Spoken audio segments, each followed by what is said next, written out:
वर्तमान में कांग्रेस पार्टी के 10 सबसे दबंग नेता। नंबर 10, गौरव गोगोई जी।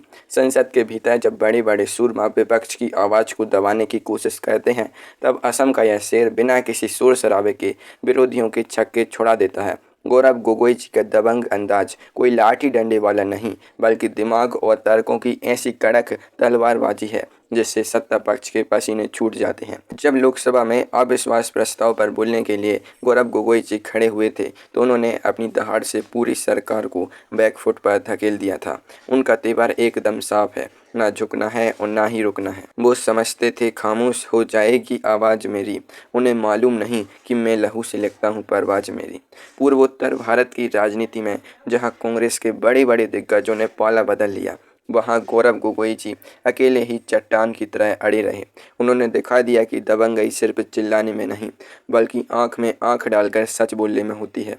विरोधियों की हर चाल को नाकाम करते हुए उन्होंने संसद से सड़क तक ईंट का जवाब पत्थर से दिया है। जब वो पोडियम पर आकर उंगली उठाकर सवाल दागते हैं, तो अच्छे अच्छे मंत्रियों को बगले झांकने पर मजबूर होना पड़ता है। गौरव गोगोई जी ने साबित किया है कि शांत समंदर जरूर हैं, लेकिन जब लहर उठती है तो बड़े बड़े सियासी जहाज़ों को डुबो देती है। उनकी यही निडरता और कड़ा रुख उन्हें देश के सबसे धाकड़ नेताओं की कतार में खड़ा करता है। नंबर 9, सुखविंदर सिंह सुक्खू जी। पहाड़ जैसी दृढ़ता क्या होती है, यह हिमाचल के मुख्यमंत्री सुखविंदर सिंह सुक्खू जी ने पूरे दुनिया को लाइव दिखाया है। जब उनकी सरकार को गिराने के लिए विरोधियों ने एड़ी चोटी का जोर लगा दिया था और अपने ही कुछ लोग गद्दारी पर उतारू थे, तब सुक्खू जी ने घुटने टेकने के बजाय अपनी बाहें चढ़ा ली। उन्होंने बागियों को साफ संदेश दिया कि यह सुक्खू है जो टूट सकता है लेकिन झुक नहीं सकता। एक आम ड्राइवर के घर से निकलकर सूबे की सबसे बड़ी कुर्सी तक पहुंचने वाले सुक्खू जी के तेवर इतने तीखे हैं कि बड़े बड़े बाहुबली भी उनके सामने पानी मांगते नजर आते हैं। तूफानों से आंख मिलाओ, सैलाबों पर वार करो, मल्लाहों का चक्कर छोड़ो, तैर के दरिया पार करो। जब सियासी संकट गहराया हुआ था, तब सुखविंदर सिंह सुक्खू जी ने फ्रंट फुट पर आकर बैटिंग की और बागियों को दूध में सी मक्खी की तरह निकाल कर बाहर फेंक दिया। उन्होंने सत्ता की परवाह किए बिना ऐसे कड़े और दबंग फैसले लिए जिसने विरोधियों की नाको चने चबा दिए। उनकी राजनीति का सीधा वसूल है। अगर सीधे तरीके से बात समझ नहीं आएगी तो उंगली टेढ़ी करने में वो एक सेकंड का भी वक्त नहीं गवाते। उन्होंने संकट के समय अपनी सरकार को अंगद के पैर की तरह जमाए रखा और साबित कर दिया कि पहाड़ों की हवा भले ही ठंडी हो, लेकिन सुक्खू जी का खून बेहद गर्म और आक्रामक है। उनकी इसी धाकड़ छवि की वजह से आज पूरी कांग्रेस पार्टी उनके दम का लोहा मानती है। नंबर 8, कन्हैया कुमार जी। भाषण की दुनिया में जब यह बंदा माइक थामता है तो अच्छे अच्छे वक्ताओं के हलक सूख जाते हैं। कन्हैया कुमार जी की दबंगई उनकी जुबान में है, जो जब चलती है तो विरोधियों के तर्कस के सारे तीर छोटे पड़ जाते हैं। देश के सबसे बड़े और वीआईपी लोकसभा क्षेत्रों में जाकर सीधे देश के शीर्ष नेतृत्व को ललकारना हर किसी के बस की बात नहीं होती। कन्हैया कुमार जी बिना किसी से डरे ठेठ ऐसी अंदाज में ऐसी कड़क बयानबाजी करते हैं कि सुनने वाले दांतों तले उंगली दबा लेते हैं। उनके पास खोने के लिए कुछ नहीं है और यही बेखौफ अंदाज उन्हें सबसे ज़्यादा खतरनाक बनाता है। जिस दौर में भी जीना पड़े उस दौर में जीना लाजिम है। जब जंग मुकद्दर हो जाए तो लड़ना बहुत जरूरी है। कन्हैया कुमार जी ने रैलियों में और टीवी डिबेट्स में अपनी आक्रामक शैली से कांग्रेस के कैडर में नई जान फूंक दी है।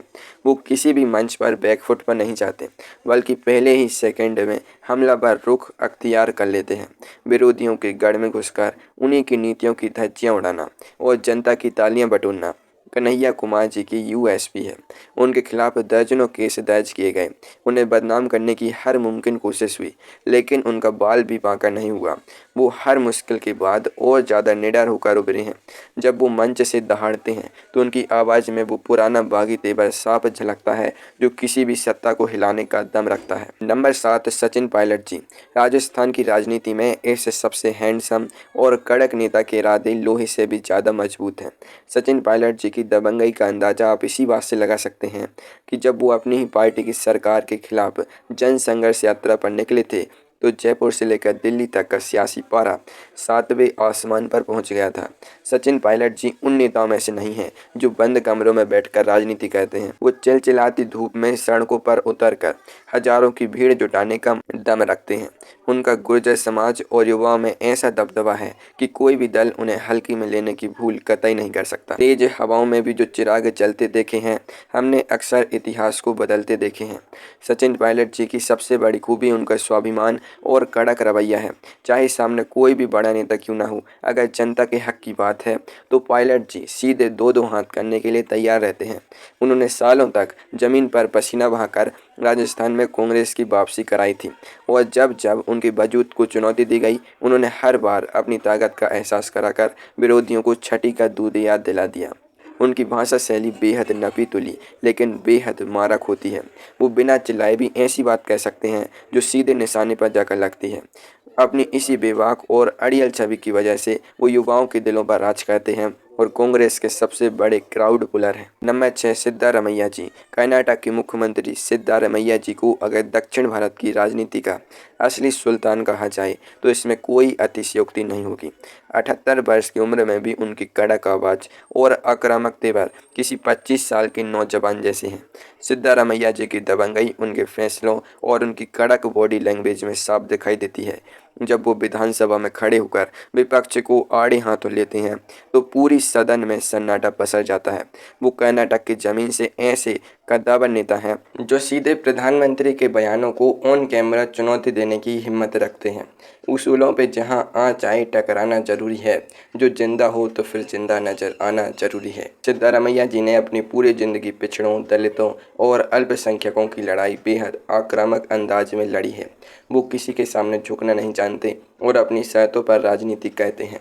जब भी केंद्र सरकार या स्थानीय विपक्ष उन पर हावी होने की कोशिश करता है, वो शेर की तरह पलटवार करते हैं। उनकी प्रशासनिक पकड़ इतनी मजबूत है कि बड़े बड़े अधिकारी भी उनके सामने फाइल लाते वक्त कांपते हैं। सिद्धारमैया जी ने कर्नाटक चुनाव में जिस तरह से बीजेपी के बड़े बड़े दिग्गजों को धूल चटाई, उसने साफ कर दिया कि दक्षिण भारत में उनसे बड़ा राजनीतिक बाहुबली कोई दूसरा नहीं है।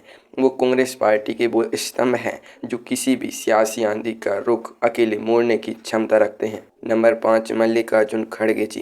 कांग्रेस पार्टी के राष्ट्रीय अध्यक्ष मल्लिकार्जुन खड़गे जी का नाम सुनते ही संसद के भीतर और बाहर विरोधियों के कान खड़े हो जाते हैं।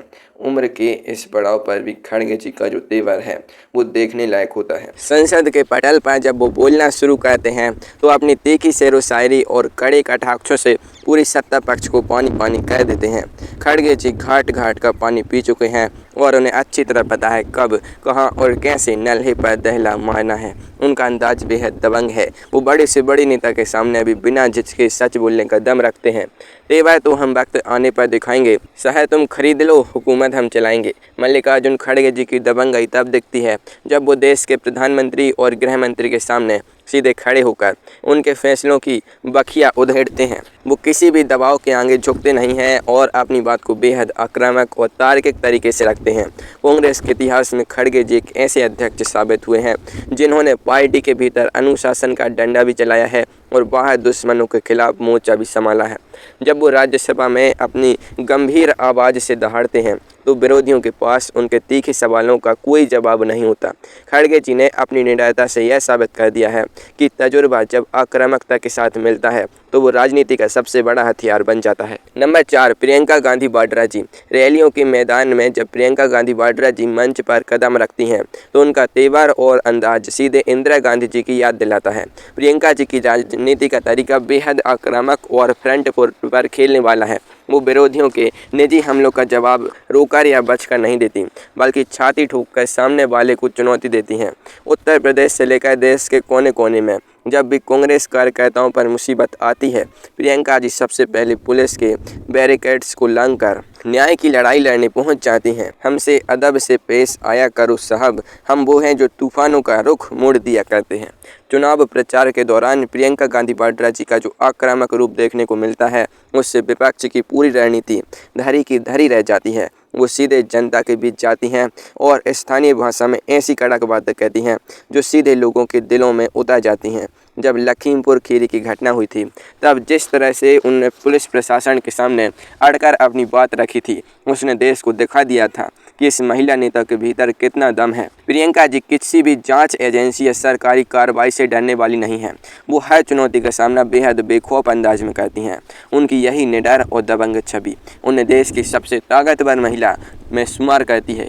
नंबर 3, अनुमूला रेवंत रेड्डी जी। तेलंगाना के मुख्यमंत्री अनुमूला रेवंत रेड्डी जी वर्तमान समय में पूरी कांग्रेस पार्टी के सबसे बड़े और सबसे खतरनाक फायर ब्रांड नेता हैं।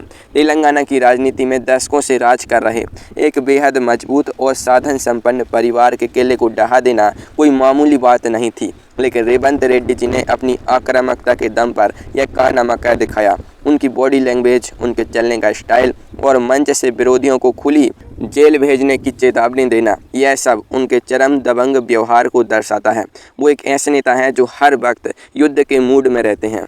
मुश्किलें लाख आए तो भी पीछे नहीं हटते। हम वो शेर हैं जो पिंजरों में नहीं सिमटते। रेवंत रेड्डी जी की रैलियों में जो भीड़ उमड़ती है, वो उनकी इसी दबंगाई की दीवानी है। वो मंच पर खड़े होकर सीधे विरोधियों का नाम लेकर चुनौती देते हैं और उनकी आंख से आंख मिलाकर बात करते हैं। मुख्यमंत्री बनने के बाद भी उनके तेवरों में कोई कमी नहीं आई है, बल्कि वो और ज़्यादा आक्रामक हो गए हैं। भ्रष्टाचार के खिलाफ और विरोधियों की पुरानी नीतियों के खिलाफ उन्होंने जो ताबड़तोड़ एक्शन लिए हैं, उससे पूरे तेलंगाना के सियासी गलियारों में हड़कंप मचा हुआ है। रेवंत रेड्डी जी ने साबित कर दिया है कि राजनीति में अगर आपके पास दम है और आपकी जुबान कड़क है, तो आप किसी भी मजबूत किले की ईंट से ईंट बजा सकते हैं। Number 2, D K. शिव कुमार जी। कर्नाटक के उप मुख्यमंत्री डी.के. शिव कुमार जी को राजनीति का असली कनकपुरा रॉक यानी चट्टान कहा जाता है। कांग्रेस पार्टी में अगर कोई नेता सबसे बड़ा संकट मोचक और सबसे मजबूत बाहुबल का मालिक है, तो वो डी.के. शिव कुमार जी ही हैं। उनके पास गजब का राजनीतिक और जमीनी पावर है। जब भी पूरे देश में कांग्रेस की किसी सरकार पर संकट आता है, विधायकों को संभालना होता है या विरोधियों की चाल को नाकाम करना होता है, तो हाईकमान आंख बंद करके डी.के. शिव कुमार जी पर भरोसा करता है। उनकी दबंगाई का लोहा पूरे देश की राजनीति मानती है। जलजलों से कहो अपनी औकात में रहें, हम परों से नहीं हौसलों से उड़ा करते हैं। डी.के. शिव कुमार जी को झुकाने के लिए केंद्रीय एजेंसियों ने दिन रात एक कर दिया। उन्हें जेल तक जाना पड़ा, लेकिन वो टूटे नहीं। जब वो जेल से बाहर आए तो उन्होंने साफ कहा था कि मैं और ज़्यादा मजबूत होकर लौटा हूँ। उन्होंने कर्नाटक चुनाव में पूरी पार्टी की कमान अपने हाथ में ली और विरोधियों के छक्के छुड़ा दिए। डी.के. शिव कुमार जी का रफ एंड टफ अंदाज ऐसा है कि उनके सामने खड़े होने की हिम्मत कोई मामूली नेता नहीं कर सकता। वो राजनीति के साम दाम दंड भेद के सबसे बड़े उस्ताद हैं। जब वो अपनी सफ़ेद धोती और शर्ट में कड़क चाल चलते हुए निकलते हैं, तो उनके पीछे हजारों समर्थकों का हुजूम होता है और उनकी एक आवाज़ पर कुछ भी करने को तैयार रहते हैं। नंबर 1, राहुल गांधी जी। वर्तमान समय में कांग्रेस पार्टी ही नहीं, बल्कि पूरे देश के विपक्ष के नंबर 1 सबसे दबंग नेता राहुल जी ही हैं। भारत जोड़ो यात्रा के बाद से राहुल गांधी जी का राजनीति का पूरा गियर ही बदल चुका है। अब वो रक्षात्मक राजनीति बिल्कुल नहीं करते, बल्कि हर रोज़ सत्ता पक्ष पर सीधे और घातक हमले करते हैं। संसद के भीतर नेता प्रतिपक्ष की कुर्सी संभालते ही उन्होंने दिखा दिया कि वो देश के सबसे बड़े और सबसे आक्रामक योद्धा हैं। राहुल गांधी जी सीधे सत्ता के सबसे ऊंचे शिखर पर बैठे लोगों की आंखों में आंखें डालकर सवाल पूछते हैं, जिससे पूरी सरकार हिल जाती है। हौसला तुम क्या देखोगे मेरी उड़ान का, वो और थे जो डर गए कद देखकर आसमान का। राहुल गांधी जी के खिलाफ दुनिया का सबसे बड़ा भ्रष्टाचार अभियान चलाया गया। उनकी संसद सदस्यता छीनी गई, उनका घर छीना गया, उन पर सैकड़ों केस किए गए, लेकिन इस बंदे ने एक कदम भी पीछे नहीं खींचा। उनकी यही निडरता और कभी ना हार मानने वाला जज्बा उन्हें देश का सबसे दबंग नेता बनाता है। आज वो संसद में खड़े होकर सीधे उद्योगपतियों और सरकार के गठजोड़ पर हमला बोलते हैं। बिना किसी डर के कैमरे के सामने आकर तीखी प्रेस कॉन्फ्रेंस करते हैं। वो देश के कोने कोने में जाकर कुलियों, ट्रक ड्राइवरों, किसानों और आम जनता से सीधे मिलते हैं और उनकी ताकत बनकर खड़े होते हैं। राहुल गांधी जी ने यह साबित कर दिया है कि जिसके पास सच की ताकत होती है, उसे किसी भी सत्ता का डर नहीं होता। आज पूरी कांग्रेस पार्टी उनके एक इशारे पर चलती है और वही इस लिस्ट के बेताज